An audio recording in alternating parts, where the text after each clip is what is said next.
مایوس کرنا، ایک انسان کو مایوس کرنا، اللہ سے اس کے توکل کو ہٹانا، اس کے یقین کو اللہ کی طرف سے کھرد برد کر دینا۔ تو دوستو اگر یہ آیات ہمارے سینوں میں محفوظ ہوگی، کوئی بھی اگر جان کا نقصان آتا ہے، مال کا نقصان آتا ہے، پھلوں کا نقصان آتا ہے، بھوک کا خوف کیا ہے، بھوک غربت آ جائے، بھوک کا اندیشہ ہو، اس پہ کیا کرنا ہے؟ صبر کرنا ہے۔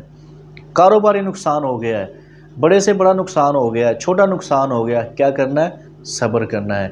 باغات فصلیں تباہ ہو گئی ہیں، کوئی ناگہانی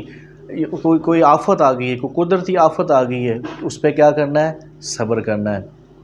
اس کے بعد جہاد کا وقت آ گیا ہے، کافر نے، غیر مسلم نے، دشمن نے حملہ کر دیا ہے، آپ کے سرزمین پر داخل ہو چکا ہے، جہاد فرض ہو چکا ہے، کس کا خوف آئے گا؟ موت کا، جان کا۔ تو دوستو جب ان پر ہم صبر کریں گے تو آگے اللہ کیا فرماتا ہے؟ خوشخبری سنا دیجئے، یہی وہ لوگ ہیں در حقیقت جو فلاح پا جانے والے ہیں۔ تو دوستو اگر یہ آیات ہمارے سینے میں موجود ہوگی، اگر ہمیں یاد ہوگی، تو یقین مانیں کہ ہمیں کسی بھی ڈپریشن کی میڈیسن کی ضرورت نہیں پڑے گی۔ ایک مسلمان کا، ایک مومن کا ڈپریشن کے ساتھ کوئی تعلق ہی نہیں ہے۔ تو بدقسمتی کے ساتھ آج مارکیٹ میں جو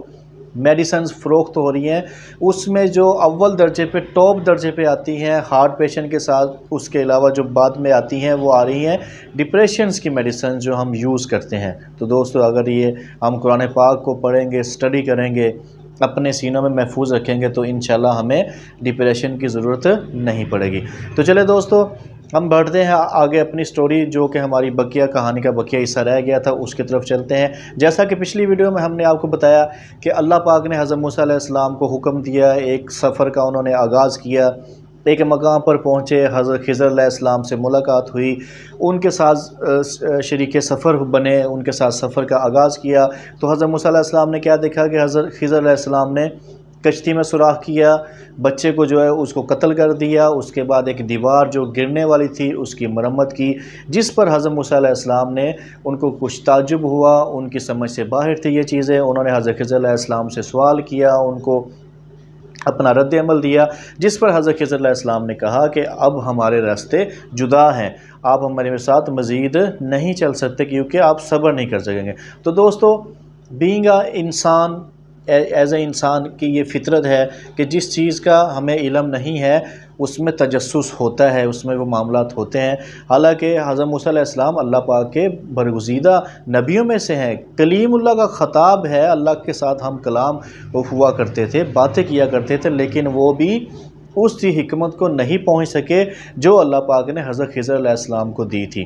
تو دوستو حضرت خضر علیہ السلام نے حضرت موسیٰ علیہ السلام سے کہا کہ میں آپ کو اس کا جو ہے وہ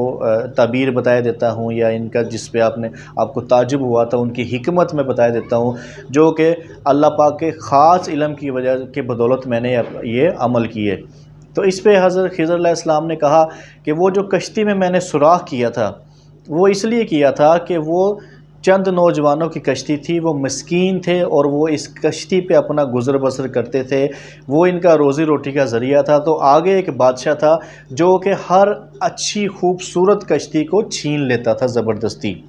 تو میں نے چاہا کہ یہ مسکین بچے ہیں، ان کی کشتی میں تھوڑا اس کو عیب دار کر دوں، نقص ڈال دوں، تاکہ وہ بادشاہ، ظالم بادشاہ ان کی کشتی نہ لے سکے۔ دوسرے نمبر پہ جو انہوں نے بچے کو قتل کیا، اس پہ حضرت خضر علیہ السلام نے یہ کہا کہ اس بچے کو میں نے اس لیے قتل کیا، اس لیے مارا،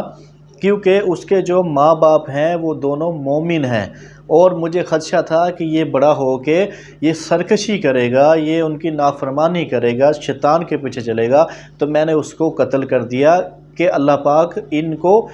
اس کے متبادل نیک اولاد دے دے، ایسی اولاد دے کہ جو ان کی خدمت کرے، ان کی سرکشی نہ کرے۔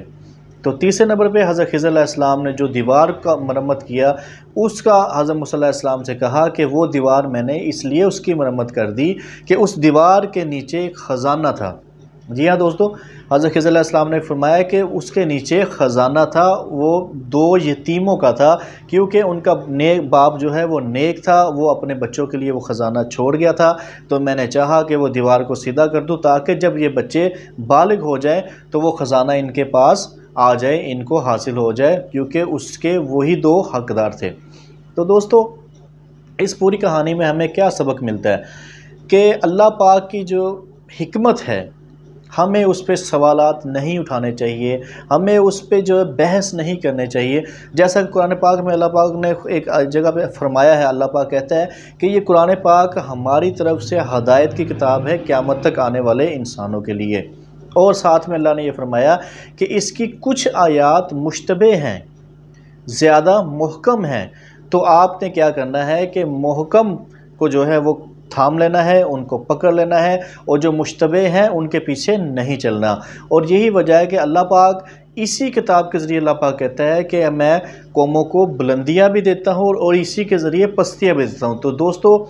جو بندہ، جو انسان، جو مسلمان، کوئی بھی مرد ہے، عورت ہے، نوجوان ہے، جو اس نیت کے ساتھ اس کتاب کو کھولے گا، اس کی اسٹڈی کرے گا کہ میں اللہ مجھے ہدایت دے، مجھے علم دے، فراست دے، تو اللہ پاک اس کو اس کے ذریعے ہدایت بھی دیں گے، علم بھی دیں گے، فراست بھی دیں گے، عزت بھی دیں گے، مقام بھی دیں گے، اور قیامت تک کے لیے اس کو زندہ بھی رکھیں گے۔ اور دوستو جو اس نیت سے اس کتاب کو اسٹڈی کرے گا کہ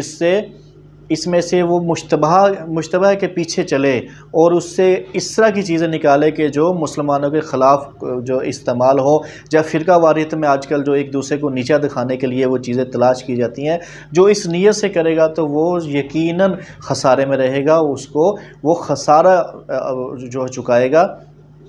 اس کو خسارہ اٹھانا پڑے گا۔ تو دوستو ہمیں جو اللہ نے ہمیں علم دیا ہے، جو ہمیں چیزیں بتا دی گئی ہیں قرآن پاک کے ذریعے، احادیث کے ذریعے، بینگ اے مسلم ہمیں اس پہ قائم رہنا چاہیے۔ جو مشتبہ چیزیں ہیں، جو ہماری عقل سے اوپر ہے، ان کی طرف نہیں بھاگنا چاہیے، ان کی طرف نہیں دیکھنا چاہیے۔ جو بیسک چیزیں ہیں ان کو اپنانا چاہیے، ان پہ عمل کرنا چاہیے، خود بھی اپنے گھر والوں کو بھی اس کی دعوت دینی چاہیے۔ تو آخر میں دوستو آپ سے یہی گزارش ہے،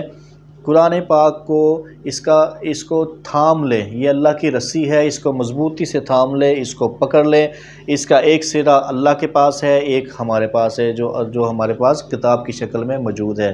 اس کو مضبوطی سے پکڑ لیں، اس کو اسٹڈی کریں، اس سے علم حاصل کریں، انشاءاللہ اللہ آپ کو سرخرو بھی کرے گا، آپ کو فراست بھی دے گا، آپ کے علم میں اضافہ بھی کرے گا، اور